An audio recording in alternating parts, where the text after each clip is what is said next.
Hey everybody, welcome back to Matthew Kelly Pottery on YouTube. I hope you are doing well today.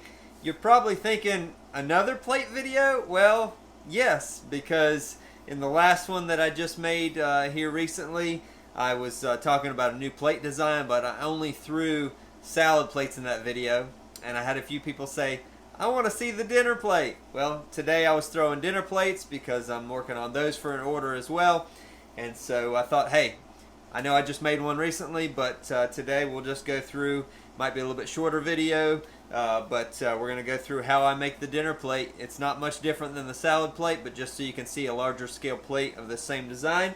I've already made some here. Oh, down below, I just messed that one up. We're going to put that one back on the wheel and fix it now, but anyway, I've already made 4 of these today. I've got a few more to make, so I thought would bring you here and we would do a plate video, so let's go.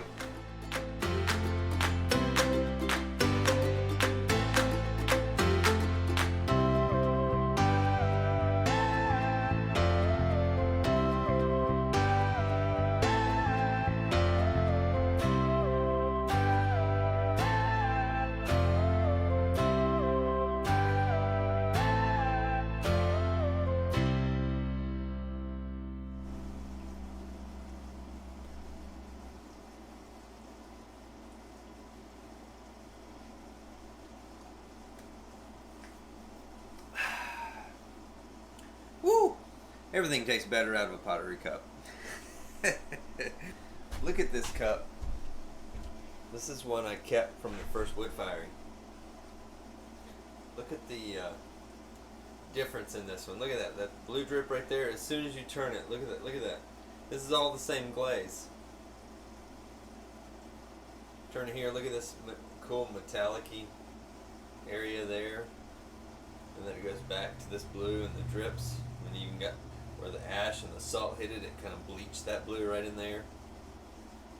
Yep, that was a keeper. Doesn't have a number 2 on the bottom, but that was from the second wood firing. And it's mine. It's not going anywhere.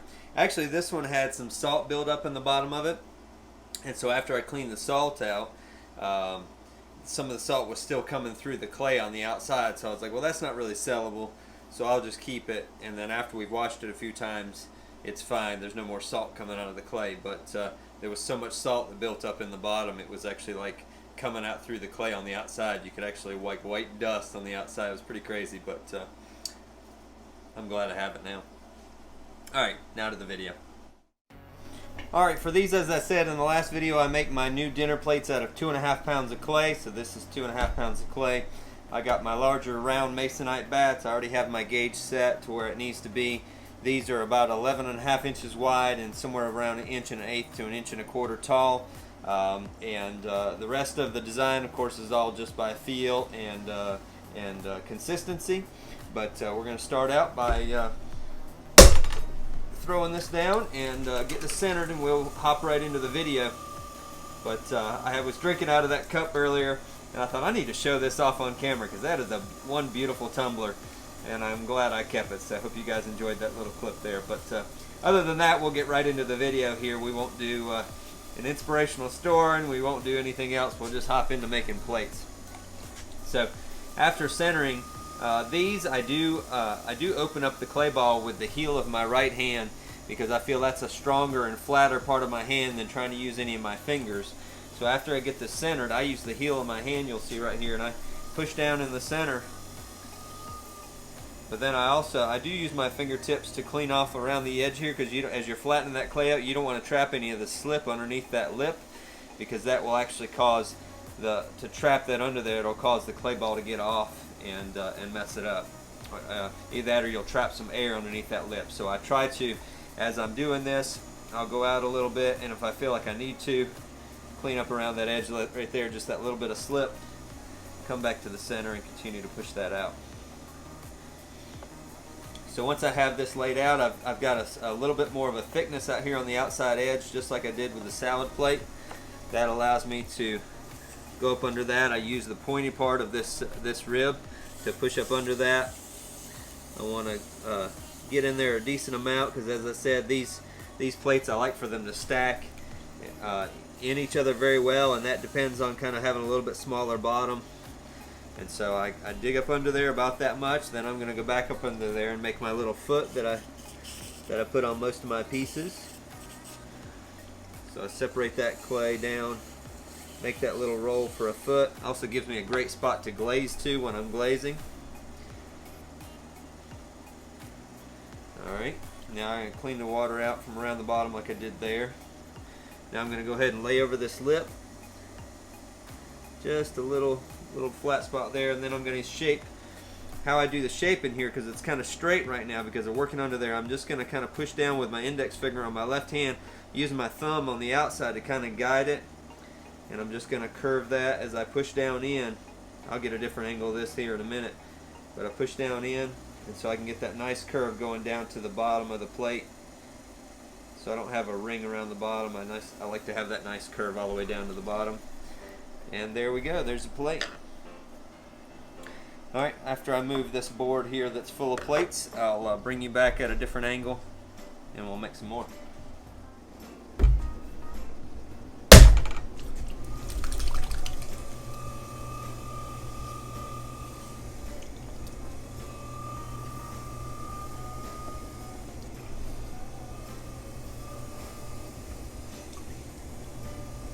So I guess I probably break just about every pot down that I make down into steps, whether I do it consciously or subconsciously. That's kind of what I did over the years throwing production. So I know that hopefully helps you all understand what I'm doing, but I try to think about things in stages as I'm making them and break those down into steps. I think that'll make it easier to learn for you and easier to make sure you do. You don't have to do the same exact steps, but if you break it down, it'll help you at least learn the basics, and then be able to come back and change a few things to make it your own if you need to.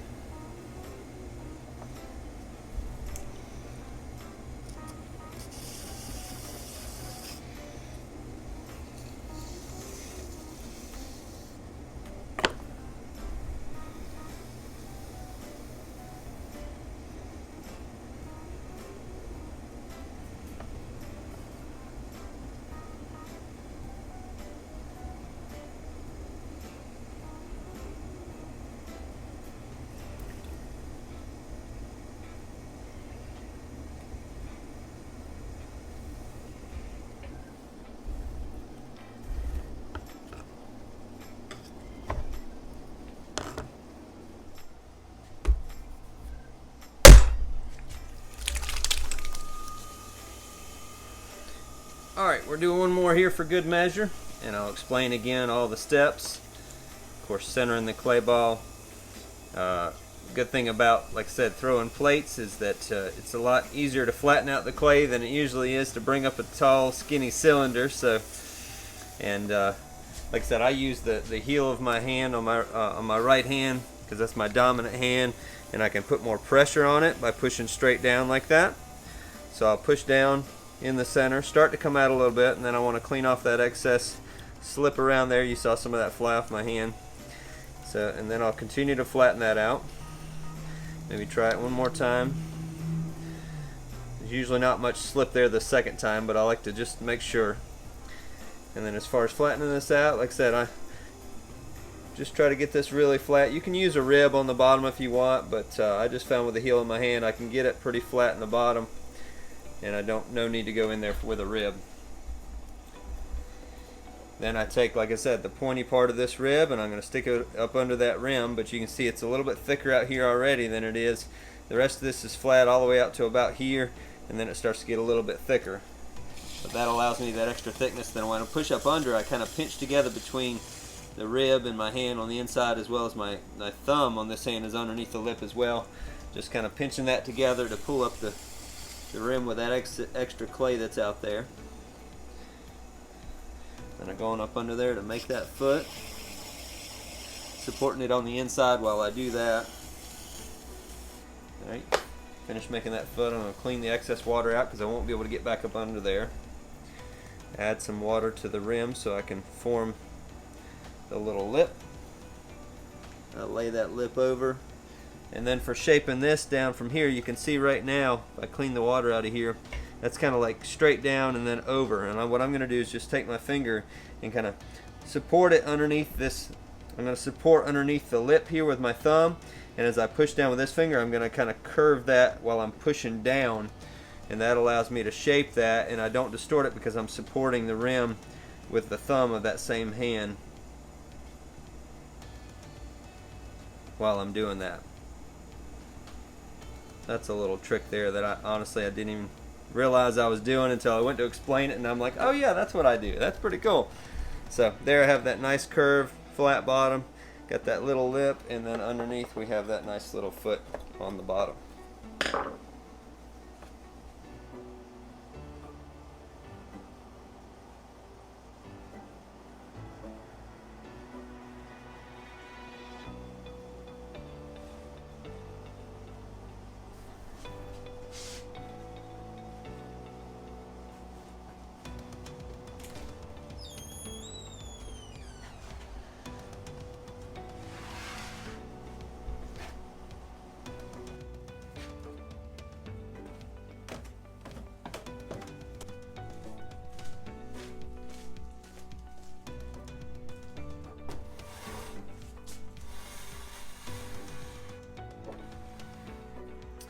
Well, there you have it, dinner plates, the new design. As you can see, like I said, they're very low profile. I've got the little foot on the bottom, I've got the little lip laid over, and by throwing to my gauge, you can see that they're all about the same height, hopefully around the same width. They don't have to be perfect, of course, they're all handmade, but that is my new plate design. Salad plates back there, if you can see them in the background, dinner plates here, and so that's it. Hope this helped you guys, hope you learned something, and I hope you enjoyed it. And if you did, feel free to hit a like on the video, subscribe before you go if you're not already, and follow me on Instagram, Facebook. I appreciate all your support everywhere, and I hope you guys have a great day, and we'll see you in the next video. Thanks. Bye.